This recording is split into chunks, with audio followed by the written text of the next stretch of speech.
Hi gang, Mark Villareal here, and I'm here in the Alamo City, San Antonio, Texas. Now, as you can see behind me, I have the Riverwalk.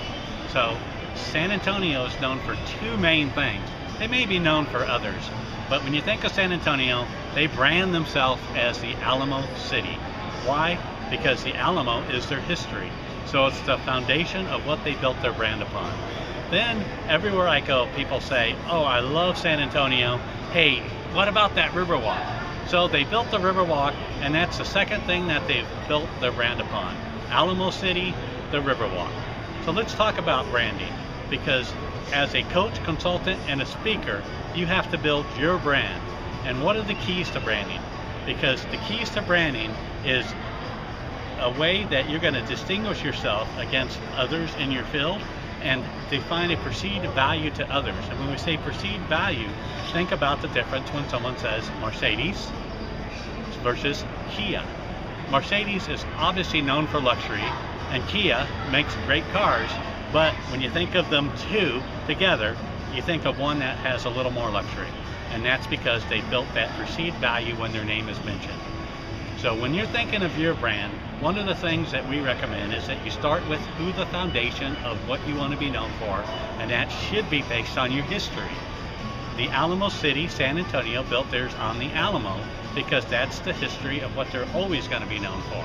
And then they did a great job by adding on the Riverwalk. So when you think about what is my foundation, think about what is your history and what you're really known for. Mine is leadership. But then you can say, what one additional item do I want to add there that complements it?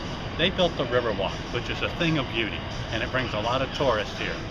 Now, there's many keys that when you brand, you want to then define who your audience is, your target audience.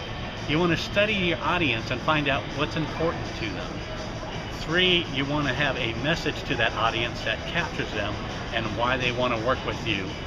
4, you want to keep that message consistent. You don't want to stray everywhere. And then 5, you want to define how you're going to get that message out. When I worked on building my brand, I started blogging on different websites, LinkedIn, I built my own website, and I did different blogs, but I kept my message consistent. That's the final key that's very important. I talked about leadership, but then I talked about other aspects that then came into that, where it was complementary to my expertise on leadership. It helped build my brand, it helped build my following, and it's what I'm known for when I go out there. Certainly, many of us want to be known for many other things, but you build on 1 or 2 key items as we mentioned here. So here is the challenge that we want you to think about, and then we want you to challenge others on our Facebook group as well. What is, from history, your foundation that you're really known for? That when people mention your name, they say, yes, that's you. And then 2, what one additional item you want to add. Post that on Facebook and challenge others and even question others so we can help each other on our Facebook group to grow their brand. And even tell us how you're marketing that. Thank you very much.